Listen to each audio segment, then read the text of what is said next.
What up, YouTube family and folks? This is Kevin's Perspective Podcast, back with another perspective because everything has a perspective. Welcome. Thank you for coming in. I am doing good. I'm doing great. How are you?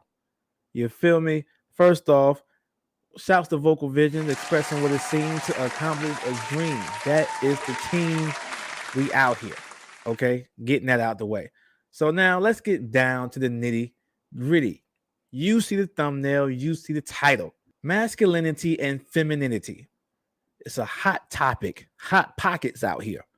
Hot pockets out here. So, Miss Iyanla Vanzant. I gotta say it slow because I always get her name wrong. I'm about to just call her Miss IV. But she was on the Breakfast Club. So we're gonna get straight to it. She was on the Breakfast Club recently. She had an interview, and one of her clips went viral. She was talking about femininity and masculinity and how a lot of women have lost their femininity and feminine energy. I'm gonna go ahead and play the clip because a lot of y'all probably haven't heard it, and if you did, we gonna talk about it. Shouts to Chloe. This channel, she has a great channel. It has a lot of great videos. We're gonna use her video as a reference here. She did a great job breaking this down, but we're gonna get straight to it. My experience and my observation is that most women are men in skirts, meaning that the way their presence, their being, the way we roll in the world, it's very masculine because we've been conditioned and programmed out of our feminines. And when I say, I don't mean feminist movement in the world, I want to be a fireman or a football player. I'm talking about how to be a woman in your being. What is the distinction between feminine power and masculine power? And we've been conditioned and trained to be men in skirts. We do everything like men. We compete like men. I said this on the R Spot a few weeks ago. I said, most women want their boyfriend to act like their girlfriend, chatting, shopping. But when the man comes home, what they meet is another dude. So now you can imagine in this reactionary society that we live in, especially Twitter, right? And YouTube, how those reactions went to that clip and to what she said. But a lot of the responses were kind of similar. And I'm going to show one of those responses, one of those comments right now. So another person wrote, the thing is, women don't want to be masculine. They've had to be masculine because who else was going to do it? It being paying the bills, taking care of the kids alone, and handling all of the many challenges that come with life. Now let's pause it right there. That was the main response, is that women said they didn't choose to, they had to. So when you look at the description here of what it meant to be masculine, it was confusing to me, right? Because she says that you have to pay your bills, take care of your kids alone, and handling all of the many life challenges that come with life. Now tell me what that has to do with masculinity. Somebody tell me what. Since when? I have to ask this question. Since when is handling your responsibilities masculine? Since when is being an adult masculine? Handling the challenges that come with life is masculine? Is that what we're saying now? If this is the definition, if we just start naming responsibilities, if that's the definition of masculine, no wonder we're so confused. If we base masculinity and femininity off of responsibilities, then no wonder it's such a debate. Because where in any of what this says has to do with anything that Miss Iyanla said?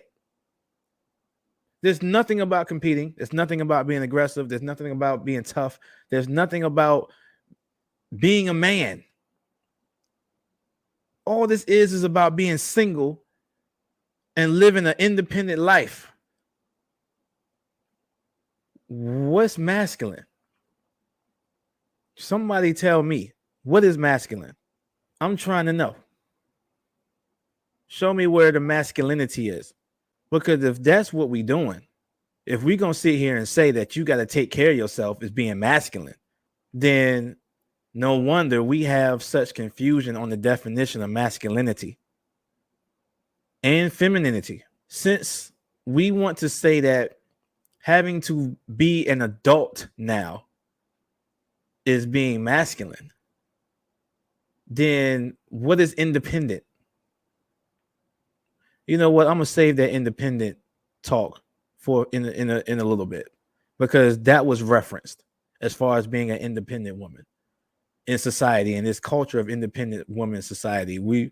It was referenced, but that was the main response, is that you had to. You didn't want to, you had to. Well, the question is, why did you have to? That's the question. Why do you have to? Because nobody's there to do it? Well, 9 times out of 10 is because you wanted to be single. How is it men's fault that you're single and have to take care of your own responsibilities? How is men being faulted for women being considered quote unquote more masculine when all you're doing is just handling your own responsibilities? Is this what we're doing now? Is this what this conversation is? Let's go into one of the callers, right? Because the Breakfast Club reacted to her comments. I guess after she left, they reacted to her comments. They took callers on masculinity and femininity. So let's listen to some of the callers, right? Or one of the callers. But it's interesting when people say that, because it's like a man shouldn't dictate how you move, right? Like just because a man isn't showing up the way he needs to show up doesn't mean you got to be more masculine, does it? Well, we're supposed to be a helpmate, and if we don't have the person that we're supposed to be helping, then we got to carry the load on our own. Which I think results in us becoming more masculine or feeling like we need to be in that position. No, I think we've done it because we have to, because we had to, not because we have a choice. Because the men are lacking in that area. So I guess my question there is, and we're gonna get back into this clip. I guess my question is, whose fault is that you don't have somebody there? So you're talking about being a helpmate and not having someone to help. Whose fault is that?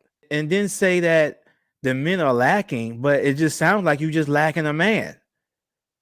What, you want random guys to come up and take care of some stuff? Like, what are we saying right now? That's what I'm trying to figure out. Like, what are we saying? What is the point? Like, what is the point that's being made? You don't have a masculinity issue. You got a single issue. You have a relationship status issue. You know what? Let's get back into it. Well, what are you doing that you feel like is masculine that you shouldn't be doing? Wearing right guard.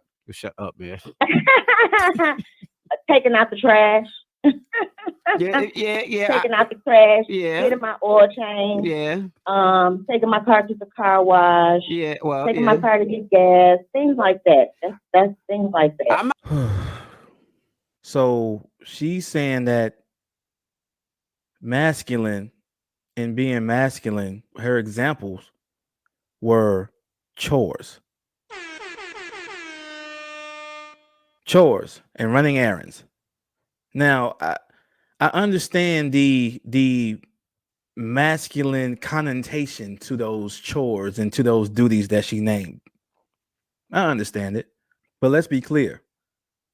Like, you're saying that taking out your trash is masculine because a guy isn't there to do it. But if that's the case, then being a housemaid and a housekeeper is a masculine job because they take out their trash every day. You trying to tell me that cleaning up after yourself is masculine? Let's get straight to it. Let's really get down to it. You really trying to say that taking care of yourself is masculine? Having to run errands and take care of stuff and your own responsibilities is masculine? She said, taking care of the car, like getting gas and oil change and stuff like that. So let's look at this in reverse, because I'm going to respond to that. Let's look at this in reverse. So you're trying to tell me that men complain about being feminine because they have to wash their own clothes and clean their own house and go grocery shopping for their own food and cook their own food. That just comes with being a single adult that has to take care of themselves. You gotta wash your clothes; they dirty. You gotta eat. You gotta clean up after yourself. It's not about masculinity and femininity. This is about responsibility.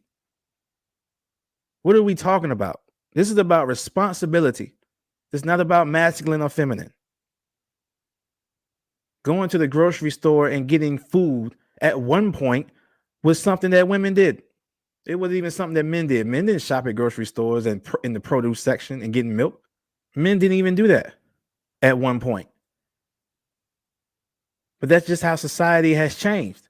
Taking care of your own self ain't a masculine or feminine thing. So let's talk about the taking care of the car. So it's a connotation and an association to masculinity because men take care of the cars, right? Why do men take care of the cars though? I'm gonna tell you where that came from. The reason why men always took care of the cars is because the men bought the cars. The reason why he always took care of the house because he bought the house. And the philosophy was that anything you buy, you take care of. Anything you buy, you are responsible for. Anything you are responsible for, you have to maintain. That was the philosophy. It wasn't even really about being a man. That was just about being responsible. If you bought it, take care of it. Women weren't at car shops and car dealerships. All the cars that were in the yard, all the cars that were in the driveway, the man bought it. So he took care of all of them. Of course, he didn't have to get gas. He bought the car. The car was in his name. He took care of all the fixing and renovations and stuff in the house because he bought the house. Hey, guess what? She cooked the food because she bought the groceries. She cleaned the house because she bought all the furniture and the decorations in the house. It was about responsibility of taking care of what you brought and you bought. So what, you upset because a guy isn't taking care of your responsibilities? That's your car. So I guess you do have to wash the car and put gas in it and take it to get an oil change. That's your car. You bought it. You want a man to come in and take care of everything that you bought that he's not responsible for, and then blame it on men because you see it as being masculine when really it's just about taking care of your own responsibilities. Tell me when I'm wrong here. It's just crazy how we try to associate ideals and conflate ideals that really don't associate or correlate with each other just to make a point. But there was another point that was made, Charlemagne brought up, that I want to respond to that too. I'm gonna be honest with you, man. I blame Beyonce. Why you blame Beyonce? We have a generation of women raised by Beyonce, and I love Beyonce. Y'all know I'm a Pinkett Smith, Winfrey Knowles Carter, but Beyonce, she told y'all to be independent women. Oh, my ladies, independent, throw your hands up, baby, all of that, Then it was all my single ladies, and then she went and got married on y'all ass, okay, and left y'all out here confused with no direction. What happened to the independent woman era? Somebody has to admit that being an independent woman is overrated. But I don't blame Beyonce though. I can't do that. Nope. People love using the independent women song as a reference for the independent women culture, I guess, and movement that has been going on for the past however long it's been since that song came out. I don't blame her though. When the last time y'all listened to that song? When is the last time y'all actually listened to independent women? In that song, they didn't say anything about being masculine. In the song, they didn't say anything about being a man. They didn't say anything about stepping into a role. It didn't say anything about being tough, being a leader. It didn't say anything about none of that. It just talked about being independent and paying for your own shit. That's all they talked about the whole song. Being able to pay for your own stuff.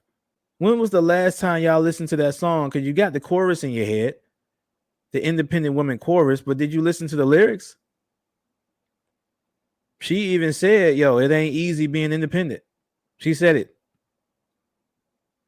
She said independent women are always in 50-50 relationships. Ain't that something? Because that's contradicting everything that's been going on and been talked about lately. That contradicts all of it. Not for married women, because I agree with Michelle Obama when she articulated about how marriage is never 50-50. But the independent women are still saying stuff ain't 50-50. But the song says that you should be. If you were an independent woman. That's what the song says. Go back and listen to it. I'm not going to play it here because I don't want to get a copyright strike. But go back and listen to the song. Even the single lady song. The single lady song is about marriage, not about being single. The whole premise of the song was about her breaking up with her boyfriend and him being mad that she was with somebody else. And she's saying, well, you should have married me.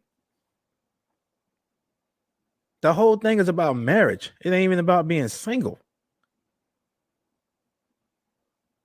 Y'all listen to these songs and get indoctrinated by these songs, but you don't really listen to the lyrics. You don't even know what you're listening to. It's funny because a lot of Beyonce songs that they keep referencing for the independent women's movement or for the independent women culture, she's never single in none of her songs. None of them. Even the ones she break up in, she ain't even single. She either leaving a relationship or leaving one and going right into another one. By the beginning of the song, she's breaking up, but by the end of the song, she's in a whole nother relationship. She ain't never single. Y'all ever notice that? And none of her songs is she ever single. Now I'm going into a music breakdown. Listen to the lyrics. Y'all keep using the songs as references, but you don't know what you're listening to. Even in the independent song, she ain't single. She just in a 50-50 relationship. In none of her songs does she ever say to be single. She shout y'all out for being single, but she don't say to be single because she ain't never single. But nowhere in none of the songs is she talking about masculinity and having to be masculine or even saying anything that Miss Iyanla said at all. Nobody is even responding to what she actually said. Being independent has nothing to do with being masculine. Being assertive is not masculine. Taking initiative is not masculine. Handling responsibilities is not masculine. It has nothing to do with masculinity or femininity at all. This is just about adulthood. This is what we're talking about. We're talking about adulthood. Being single. She's talking about being a man in a skirt, and you talking about being single. Leave y'all perspective down below. I want to hear it because I swear it doesn't correlate to me. But moving on, this kind of goes into this next topic, right? Because I came across a clip where the guy was talking about raising his daughter to have a man, and the women in the podcast were like, well, why would you teach your daughter to have a man as opposed to being independent and having a degree? And he pretty much, was telling his side to it.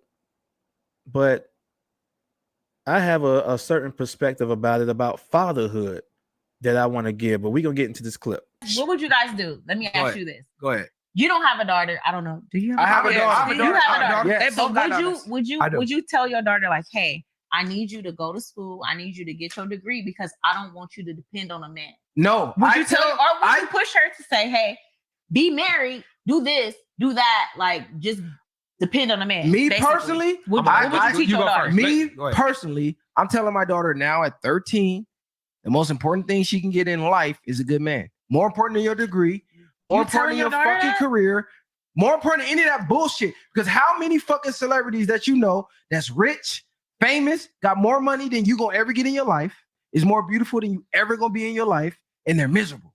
Now that clip went viral in certain spaces, but my thoughts on that is that I agree with him. I agree that teaching your daughter to get a good man and be with a good man is a valuable teaching. The reason why isn't even just about what he said. It's not even that.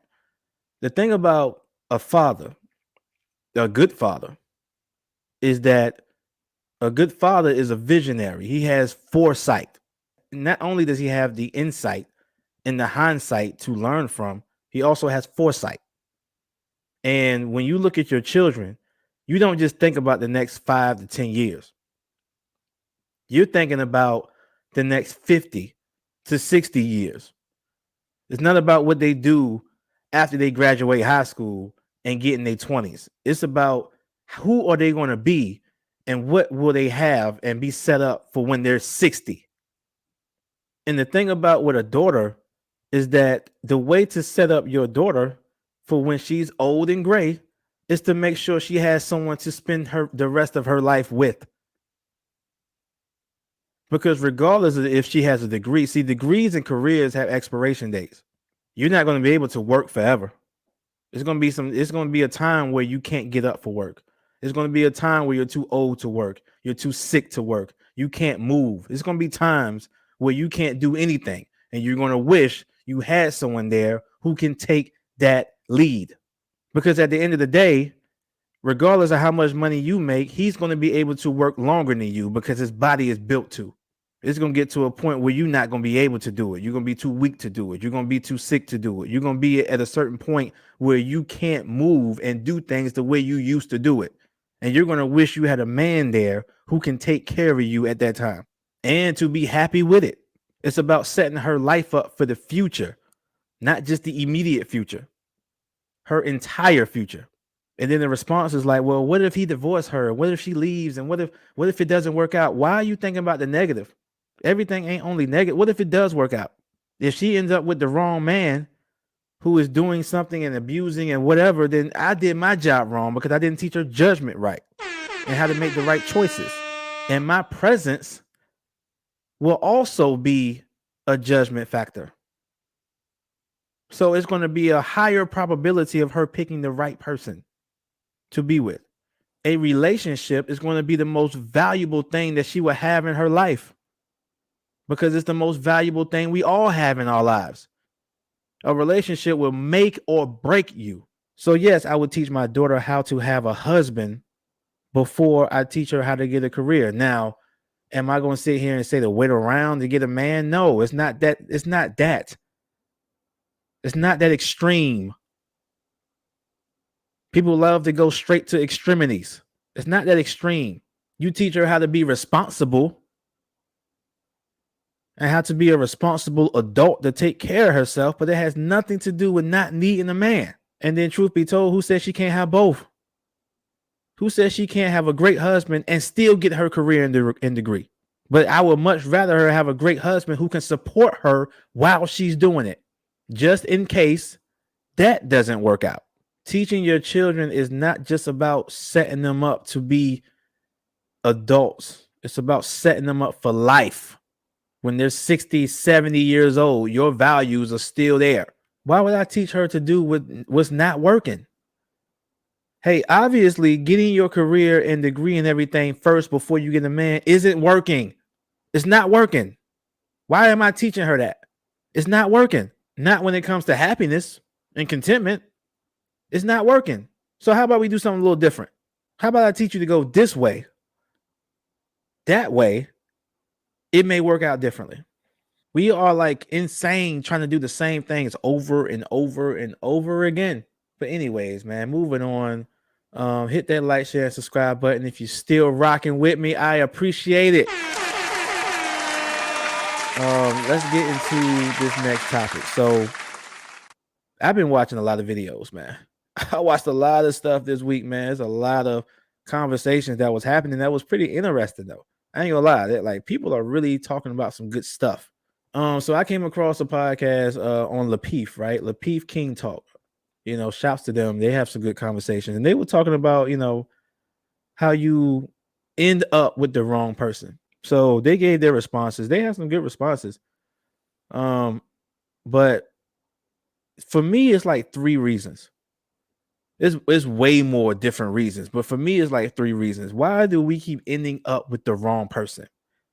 Reason number 1, and the harshest truth of it all, is that we keep believing that we have a person. That's the harshest truth. We keep believing that we have a person. There's this ideal that there's a person for everybody, and that's not true. the numbers don't even make that true. Not everybody's meant to be in a relationship. Not everybody's meant to have a person. We love to say, you know, everybody deserves to be loved, but everybody doesn't deserve to be loved romantically. There isn't a person for everybody. That's why we keep ending up in the wrong relationships, because we keep thinking we should be in one. First, you have to ask yourself the question, should you even have a person?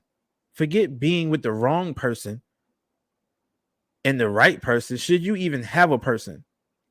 Does having a person even fit in your trajectory or purpose in life? Do you even know your purpose in life? But that's a different conversation. That's a different topic. Do you even know where you're supposed to be and what you're supposed to be doing and what your identity is? And do you even know anything about yourself right now to be talking about a person? So we just walk around with this belief that, you know, somebody is supposed to be with me, and in actuality, they might not. They might not, yo.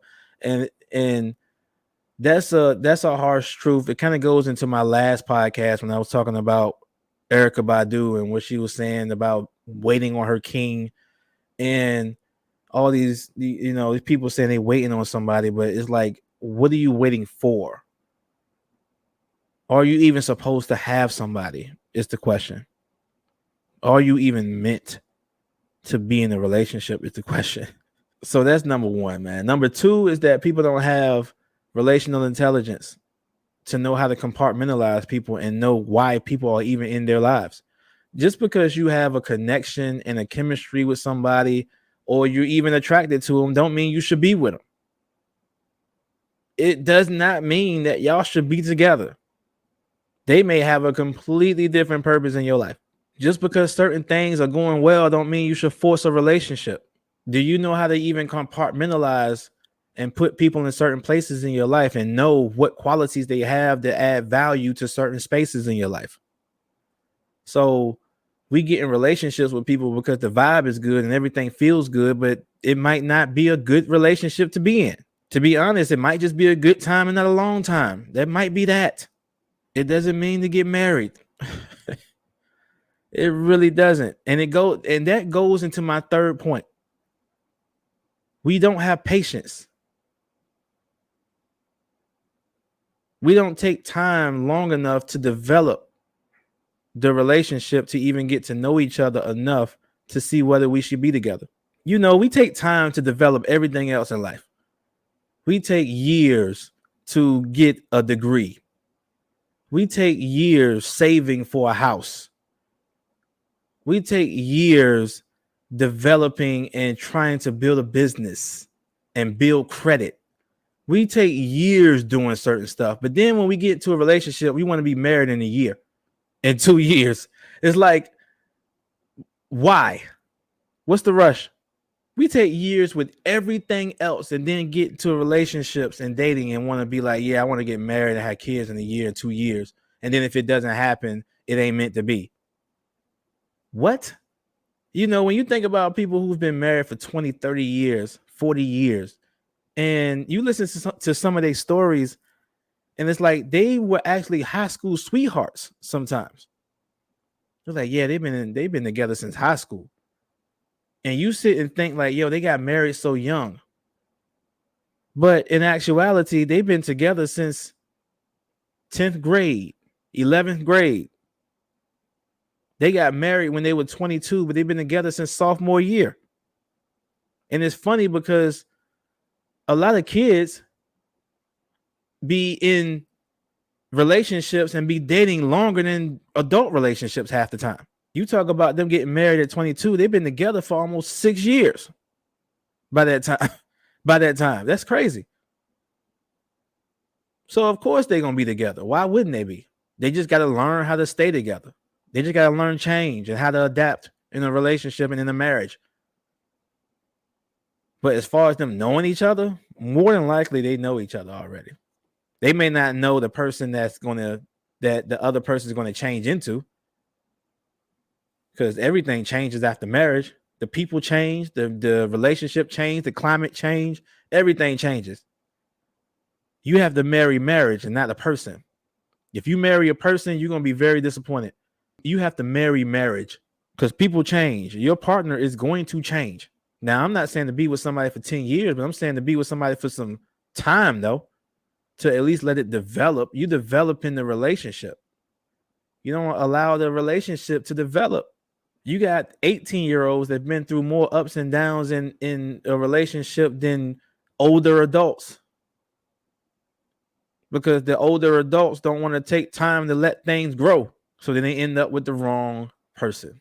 Everything feels right. Just because it feels right don't mean they right. Forget your feelings. What's right? You develop feelings, but you don't develop the relationship. People are developing feelings, but don't develop relationships. And then the relationships kill the feelings. It's like we do the opposite of the upwards trajectory, right? It's like you're supposed to figure out your purpose, then see if this person is supposed to be aligned with that purpose, and then you stay with them and be in a relationship and get married to them. We do the exact opposite. We get in a relationship, then figure out, should I even be with this person? And then go and say, you know what, I want to go find my purpose, which usually is the trajectory of divorce. We go the complete opposite route. So you got the trajectory of marriage, and then you got the trajectory of divorce. And all it really is doing the same thing, just either forward or backwards. But since we still on Lapeef, right? There was another episode they had. I told you I was watching a lot of episodes of a lot of stuff throughout the week. A lot of conversations, man. And it's funny because a lot of the stuff I even talk about on this podcast, I don't even plan on talking about at all. Like, I want to talk about other stuff, just all types of different stuff. But there was a conversation about ambition. Is too much ambition in your mate dangerous? Right? Can somebody have too much ambition and it just destroys the relationship, or it just or it affects the relationship in a negative way? Just being too ambitious. Do you want ambition in your partner or in your mate? Right? And if so, what's the threshold? That was the premise of the conversation. So I'm gonna bring up this clip because there was a young lady in the panel who brought up a military example, and it kind of reminded me of Tom Brady a little bit. Tom Brady and his wife, and how his ambition, I guess, killed their marriage to a certain degree, because he promised that he was going to stop at a certain point, as far as what we assume. I don't really know for sure. We don't really know the details of their marriage, but the optics of it was that he was supposed to retire, and then he chose not to retire. And when he chose not to retire, she said, you know what, I don't want to be here no more, because it don't look like you're going to stop. And it looks like you prioritize your career over the family. That was the optics.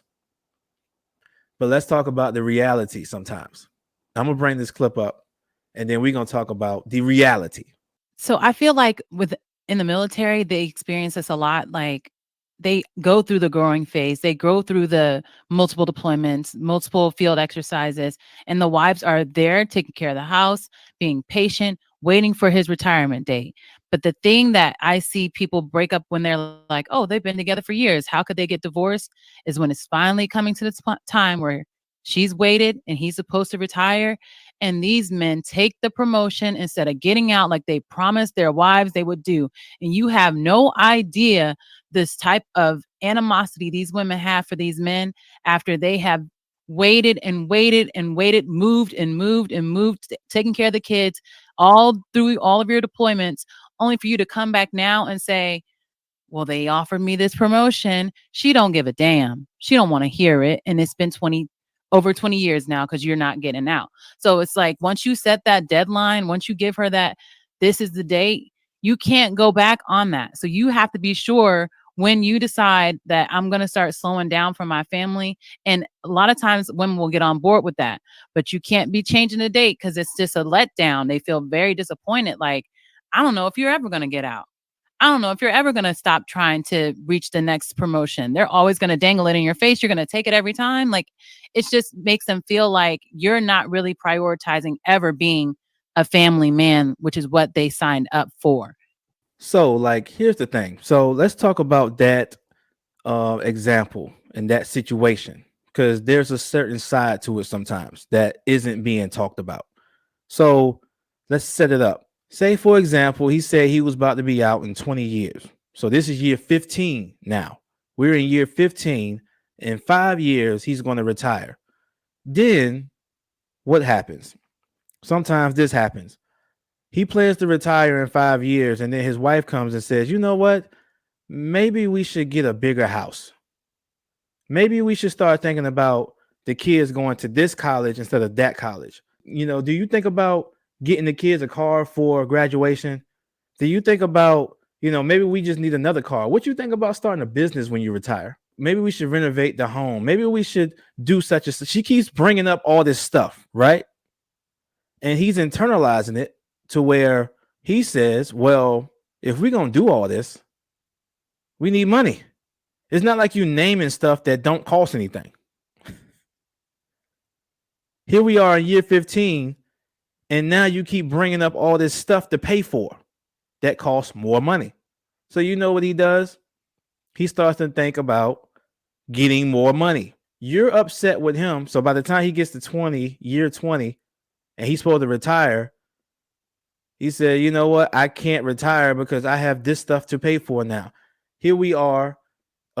Year 20 is coming up, and in year 10, we buy a 30-year mortgage. So you want his ambitions to settle down, but your ambitions haven't settled down.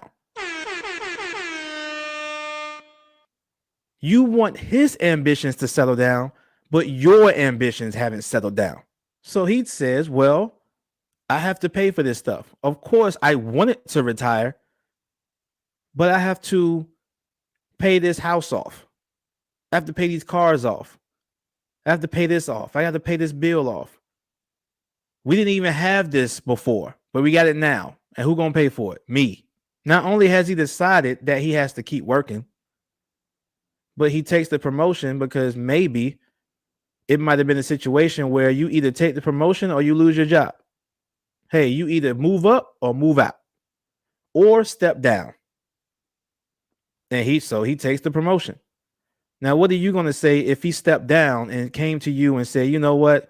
I stepped down. I'm not making as much as I was, but I didn't want to lose my job, and I didn't want to take the promotion because that would have caused me to be in there a little bit longer. So I just went ahead and stepped down. And more than likely, you would have looked him dead in his face and said, you should have just took the promotion. We would have figured it out. I'll be damned. That happens a lot in that situation. It does. You want him to stop, but you won't stop. So he works longer. He's way past his retirement age and his retirement time. So when they ask the question about, is your partner's ambition dangerous? It can be, because if they are always wanting more, then it can also cause the other person to do more. And it makes it look like he's ambitious when really she's ambitious, or vice versa. She starts doing more than what she needs to because he wants more than he needs. If you want your man to stop, make it so he can stop. And that goes right into my next topic here. If you want your man to communicate, make it so that he can communicate. On the Daily Wrap-Up crew, right? I'm gonna show this clip because I think it did go viral. No, it didn't. I'm lying. I just saw it. It's in my algorithm. They were talking about communication and vulnerability, which is another topic, another hot topic, another hot pocket out here. And they brought up, whether or not a man should just be vulnerable, or actually questioning why he isn't as vulnerable and why he isn't as available and doesn't communicate the way he should. But let's get into it. But do you think that women take the time to learn their man's, love language? I feel like men are scared to be vulnerable with their love languages, which is why, I feel like, has anybody even ever asked you that? Like any of your partners? Like, how do you like to be loved? That's what I'm saying. I've never been asked that. If we're talking about love languages, as a woman, why would you not ask your partner if you really want to make him happy in that relationship? Why do you have to say, oh, wow, why aren't you telling me your love language? Why aren't you asking those questions to get that out of him? Because you guys are not asking, we're telling. So we probably expect the same thing for you guys to just tell us. But if you say men are closed off, it's once you be more open to asking him, so he would feel comfortable telling you. It's not my job. It's not my responsibility for you to tell me, open your mouth and tell me what it is that you want. So let's talk about what is our job. What is your job? Your job in a relationship, as far as communication, is to create a space for somebody to want to communicate with you. That's what our jobs are. As far as communication, someone has to actually want to communicate, and they can't do that if you don't create a space and a line for them to actually want to do it. You may want someone to communicate how you communicate, but you don't take into account and take into consideration the space they may have created for you to be able to do that, because it's not like you just walk around as an open book. No matter how much of an open book you are, you still have to feel comfortable to talk about certain stuff. The reason why you're able to be so vulnerable is because he created a space for you to be that way. So if you want vulnerability to be reciprocated, then you also have to make that space. But do you, is the question. Do you make the space? Does he even feel comfortable talking to you? That's the question. You want him to talk, but does he feel comfortable talking to you? How do you know whether he feels comfortable talking to you? Have you asked him?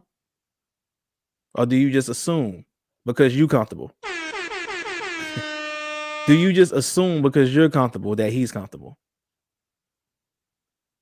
As far as communication, there's a big difference between having a safe space and having an open door policy. A lot of y'all have open door policies. Hey, you can come on in and talk whenever you want to. Talk to me. Tell me about what's going on. But we all know open door policies ain't really open door policies. It don't feel like it. It doesn't feel safe. We all know open door policies sound good, but it's not secure. You don't feel it. You don't know if this information is going to get out somewhere.